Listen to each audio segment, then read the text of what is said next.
Hello everyone, welcome to the video series for class 11 computer science and in this video we are going to discuss about nested loop। तो जैसा कि आपको पता चल गया है कि आज का टॉपिक ही है हमारा नेस्टेड लूप। बट उससे पहले मैं एक बात बता दूं कि कभी भी किसी सॉफ्टवेयर डेवलपर को ये ज़रूरत नहीं पड़ती कि वो किसी पैटर्न के लिए कोई प्रोग्रामिंग या कोई कोडिंग करे। तो नॉर्मली हम पैटर्न के लिए कोडिंग इसलिए करते हैं, चाहे कोई भी लैंग्वेज हो, सी हो, सी प्लस प्लस हो, जावा हो या पाइथन हो, हम पैटर्न के लिए प्रोग्रामिंग इसलिए करते हैं ताकि हमें नेस्टेड लूप का कॉन्सेप्ट हमारा क्लियर हो जाए। हम अगर नेस्टेड लूप का कॉन्सेप्ट क्लियर करना चाहते हैं तो हम कुछ पैटर्न बेस्ड क्वेश्चंस प्रैक्टिस करते हैं ताकि हमें पता चल जाता है कि एग्जीक्यूशन किस तरह से हो रहे हैं। तो नेस्टेड लूप वैसे हर लूप जिसमें एक लूप के अंदर दूसरा लूप हो, किसी भी लूप के अंदर दूसरा कोई लूप हो, अगर एक फॉर लूप के अंदर दूसरा फॉर लूप हो या एक वाइल लूप के अंदर दूसरा वाइल लूप हो या एक फॉर के अंदर वाइल लूप हो या एक वाइल लूप के अंदर फॉर लूप हो, तो उसे हम नेस्टेड लूप कहते हैं। And we can say that a loop inside another loop is called nested loop. And in case of Python, there is no restriction that how many loops can be nested. So let us start today's topic. Here you can see that if there is a nested while loop, then the syntax will be like this one. And if we are having nested for loop, syntax will be like this one. So to know how nested loops are being executed, we will discuss some pattern based questions. Now suppose we are having one pattern like this. Now here you can see that we are having pattern of symbols, pattern of asterisks. Now pattern may be of any symbol, it may be of numbers, it may be of alphabets. Pattern किसी के भी हो सकते हैं, किसी symbols के हो सकते हैं, नंबर्स के हो सकते हैं, अल्फ़ाबेट्स के हो सकते हैं। बट ध्यान रखने वाली बात ये है कि जब भी हम पैटर्न को डिज़ाइन करते हैं, पैटर्न को जब हम प्रिंट करते हैं, तो इसमें दो चीज़ों का ख्याल हमें रखना पड़ता है। जैसा कि हम पहले ही आप समझ गए हो कि हम इस वीडियो में नेस्टेड लूप डिस्कस करने जा रहे हैं। इसका मतलब है कि हमारे पास और फिलहाल हम यहाँ पे दो लूप यूज़ करेंगे। Nesting of two loops we are going to discuss. तो एक आउटर लूप होगा और दूसरा इनर लूप होगा। Now let me tell you one thing students, that outer loop will take care of number of rows, means how many number of lines or number of rows are there in our pattern, that will be taken care by the outer loop. जो बाहर का loop होगा, जो सबसे first loop होगा, वो इस बात का ख्याल रखेगा कि हमारे पैटर्न में कितने नंबर ऑफ रोज है। और जो इनर लूप होगा, that will take care of the number which we have to print in each row. ठीक है, तो let me tell you once again, जो आउटर लूप होगा वो कंट्रोल करेगा कि हमें कितने नंबर ऑफ लाइंस चाहिए, और इनर लूप ये कंट्रोल करेगा कि हर एक लाइन में हमें क्या प्रिंट कराना है। सिंबल प्रिंट कराना है, नंबर प्रिंट कराना है या फिर अल्फ़ाबेट प्रिंट कराना है, हर एक रो में हम क्या प्रिंट करा रहे हो और कितनी बार प्रिंट करा रहे हैं, that can be taken care by the inner loop. Okay, so suppose we are having this pattern and we want to print a pattern like this. Now very easily you can identify that here we are having 5 number of lines. So the outer loop will take care about the number of rows. So here you can see that the outer loop is going to be executed 5 times. Since we have taken the range function from 1 to 6, it means x will be excluded. So it will take the values 1 to 5. So for that we will have 5 number of lines. Now the second important thing is that for each row, for each line, how many times we have to print the asterisk symbol. So this is the first line. It means we want to print the asterisk once. This is the second line. We have to print the asterisk symbol twice. This is the third line. We have to print the asterisk symbol thrice. तो जितने line का number है उतनी ही बार हमें क्या करना है, asterisk को प्रिंट करना है। तो ये फॉर लूप ये ख्याल रखने वाला है कि हमारे पैटर्न में कितने नंबर ऑफ लाइंस हैं, और ये इनर लूप ये बताएगा कि हम जो प्रिंट करने जा रहे हैं वो कितनी बार हम प्रिंट करेंगे। ठीक है, तो यहाँ पे आप देख रहे हो ये जो इनर लूप है ये कहाँ से कहाँ तक जा रहा है, ये जा रहा है 1 से लेके जो हमारे लाइन का वैल्यू था दैट +1। जैसे कि इनिशियली हमारा लाइन नंबर क्या रहेगा, 1 रहेगा। तो हम कहाँ से कहाँ तक जाएंगे, 1 से लेके दिस विल बी 1 + 2 मीन्स 2, लेकिन the last value remains excluded. तो हम कहाँ तक जाएंगे, 1 से लेके 1 तक ही जाएंगे, इसीलिए ये एस्ट्रिक कितनी बार प्रिंट होगा, एक बार प्रिंट होगा। दोबारा हम कहाँ तक जाएंगे, 1 से लेके हम कहाँ तक जाएंगे, 2 तक जाएंगे, इसका मतलब ये कितनी बार प्रिंट होगा, 2 बार प्रिंट होगा। फिर हम जाएंगे 1 से लेके 3 तक। इसी तरह से ये हमारे एस्ट्रिक वैल्यू प्रिंट होते रहेंगे। अब यहाँ पे हम देख सकते हैं कि हमने एंड में मैंने दिया है स्पेस, मतलब जो हमारा सेपरेटर है वो हमारा एक स्पेस होगा। यहाँ पे 2 एस्ट्रिक वैल्यू सेपरेट होंगे एक स्पेस से, ठीक है। और पूरा इनर लूप एग्जीक्यूट होने के बाद, एक इनर लूप एग्जीक्यूट कब होगा, जब एक पर्टिकुलर लाइन ख़त्म हो जाएगा। तो हम चाहते हैं कि एक लाइन ख़त्म होने के बाद जो प्रिंटिंग प्रोसेस है वो हमारे न्यू लाइन से स्टार्ट हो। तो उसके लिए हमने एक एम्प्टी प्रिंट स्टेटमेंट लिखा है that will add a new line to the pattern. Okay, तो let me show you that how this is going to execute. ठीक, let us open one file and suppose I am taking I in range. Okay, it will tell you number of lines. हमारे पास 5 number of lines है, तो यहाँ पे हमने 1 to 6 लिखा। और यहाँ पे एक इनर लूप जो हमारा बताएगा कि हमें कितने स्टार्स चाहिए। तो हमें स्टार्स चाहिए 1 से लेके ये I + 1 तक चाहिए, ठीक है। And what we will do, we will simply print, हमें एस्ट्रिक को प्रिंट कराना है। आप जो भी पैटर्न में आपका होगा, एंड हर एक रो में जो एस्ट्रिक होगा सेपरेटेड बाय स्पेस। और ये इनर लूप खत्म होने के बाद हमें एक नया लाइन मिलना चाहिए। So for that we are having print function. तो इसको हम एग्जीक्यूट करके देखते हैं। पहले इसको हम सेव कर लेते हैं।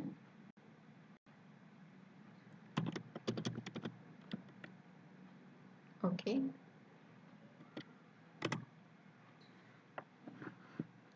so here you can see we are getting our output. Okay, so we are having 5 number of lines, and each line we are having that many asterisk symbol. Okay, so this was the first example. Let us move to the second example.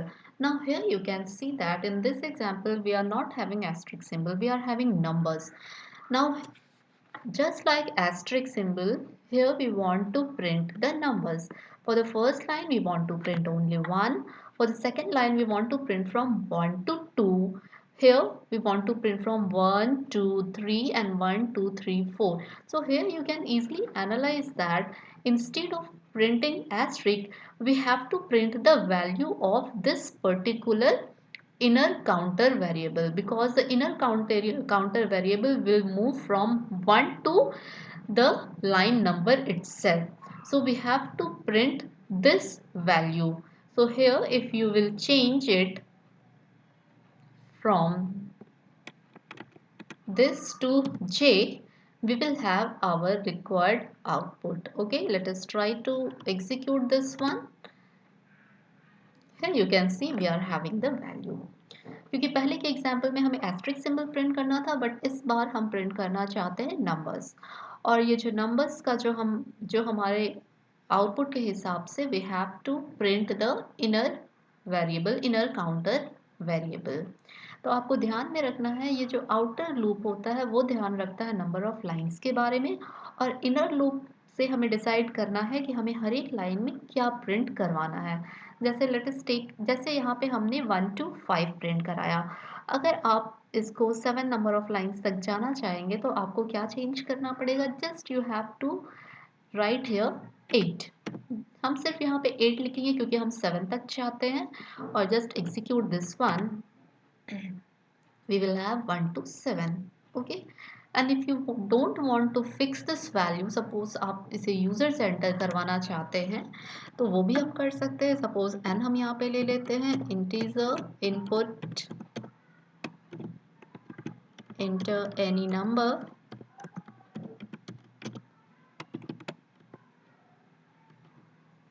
तो इस पर आप जो भी n का value enter करेंगे ये वहां तक जाएगा। यहाँ पे हम इसको n + 1 कर देते हैं, and let us see what is happening. So you will be asked for the number. Suppose मैंने यहाँ पे दे दिया है 12 and you can see here that we are having the pattern up to 12. Okay, you can see the pattern has been printed up to 12. Let us see another example. Here you can see the same pattern. Number of lines are still same, but what we want in the first line we are having one once, in the second line we are having two twice, in the third line we are having three thrice, like that only. So here you can see that instead of this inner counter variable, if we will print this outer counter variable, then we will have this output. क्योंकि outer counter variable के पास हमारा क्या है, number of line है, और inner counter variable के पास अभी अभी हमारे प्रीवियस प्रोग्राम में हमने क्या दिया था, प्रीवियस प्रोग्राम में हमने बताया था कि हमें कहाँ से लेके 1 से लेके 2 तक प्रिंट करना है, 1 से लेके 3 तक प्रिंट करना है। बट इस बार हमारा वो नहीं है, इस बार हमारा क्या है, हमें 2 को ही 2 बार प्रिंट करना है, 3 को ही 3 बार प्रिंट करना है, 4 को ही 4 बार प्रिंट करना है, 5 को ही 5 बार प्रिंट करना है। तो इसीलिए ये 1 2 3 और 4 के वैल्यूज़ हमें कहाँ से मिल रहे हैं, हमें आउटर वेरिएबल से मिल रहा है। तो नंबर ऑफ लाइन्स में हमें कुछ भी चेंज करने की ज़रूरत नहीं है, हम सीधे प्रिंट स्टेटमेंट में हम यहाँ पे आउटर वेरिएबल का नाम डाल देंगे। देखते हैं क्या हो रहा है यहाँ पे। यहाँ पे अभी हम क्या करते हैं, हम यहाँ पे आउटर वेरिएबल का नाम डाल देते हैं और इसको एग्जीक्यूट करके देखते हैं। तो हमसे फिर से नंबर पूछा जा रहा है, चलिए 5 ही देते हैं और let us see. Here you can see we are having the output 1 2 2 then 3 3 3 then 4 4 4 4 and 5 times 5 we are having. Okay, now here if we are having something like this, okay, in descending order, now here you can see that we are having still 5 number of lines, अभी भी हमारे पास 5 number of lines हैं, but यहाँ पे आप देखिए कि यहाँ पे हमारा नंबर जो फ्रीक्वेंसी है वो धीरे धीरे हमारी कम होती जा रही है। तो हम इस बार क्या करेंगे, जो 5 नंबर ऑफ लाइंस जो हमें प्रिंट करना है वो हम क्या करेंगे, 5 से लेके 0 तक जाएंगे। अब 0 तक मतलब एक कम, मतलब हमें 5 से लेके ये 1 तक देगा। अब चूंकि हम डिसेंडिंग ऑर्डर में जा रहे हैं, स्टेप हमारा क्या होना चाहिए, -1 होना चाहिए, और हम क्या प्रिंट करवा रहे हैं, 5 ही प्रिंट करवा रहे हैं, ठीक है। और this will take care of what, ये हमें बताएगा कि हमें हर एक लाइन में कितने नंबर ऑफ 5 चाहिए। तो पहले यहाँ पे आप देख सकते हो कि पहले i का वैल्यू कितना है, 5 है, तो इसका मतलब 5 को हमें कितनी बार प्रिंट करानी है, 0 से लेके कहाँ तक प्रिंट करानी है, 5 तक। तो अगर 0 से लेके 5 तक हम प्रिंट कराएंगे मतलब 5 लेस देन 1, मतलब 0 से लेके वो कहाँ तक प्रिंट करेगा, 4 तक प्रिंट करेगा। चलिए इसको हम करने की कोशिश करते हैं।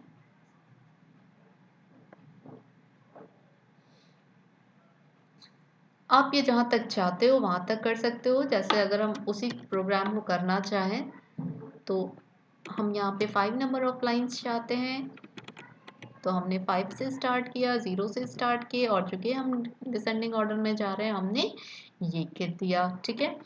अब 0 से हम यहाँ पे कहाँ तक जाएंगे, यहाँ पे हम जाएंगे i तक, और हमने क्या प्रिंट करना है, एक ही चीज प्रिंट करना, 5 प्रिंट करना है, ठीक है। तो let us try to execute this one. Here you can see you are having the output like this one, ठीक है। इसी तरह आप एस्ट्रिक को भी इस तरह से पैटर्न में हम प्रिंट करा सकते हैं। तो there are so many numbers of pattern that can be done using our Python code, but the main concept about this printing pattern is you have to understood the concept of nested loop। जैसे कभी भी ये आगे किसी भी software engineer को ज़रूरत नहीं पड़ेगी कि वो पैटर्न के लिए उसके पास कभी रिक्वायरमेंट आए कि उसे पैटर्न के लिए कोई कोडिंग करनी है। तो ये पैटर्न के क्वेश्चन हम इसलिए डिस्कस करते हैं ताकि जो नेस्टेड लूप है उसका कॉन्सेप्ट हमें अच्छे से समझ में आ जाए। तो ऐसे बहुत सारे प्रोग्राम्स हैं जो हम नेस्टेड लूप यूज़ करके, जिसके पैटर्न बेस्ड क्वेश्चंस हम सॉल्व कर सकते हैं। तो कुछ प्रोग्राम मैंने डिस्कस किए हैं, अगर कुछ ऐसे हैं जो आप करना चाहते हो, आपने ट्राई किया, अगर आपसे नहीं हो रहा है, then you can comment me in the comment section. So I hope you have understood about these pattern based question concept of nested loop. The only thing you have to remember is that the outer loop takes care about the number of lines and the inner loop takes care about each row. So you have to think about that how you will choose the outer loop so that your requirement will be fulfilled. So if you find this video useful, don't forget to like it, share it and subscribe it. Thank you for watching.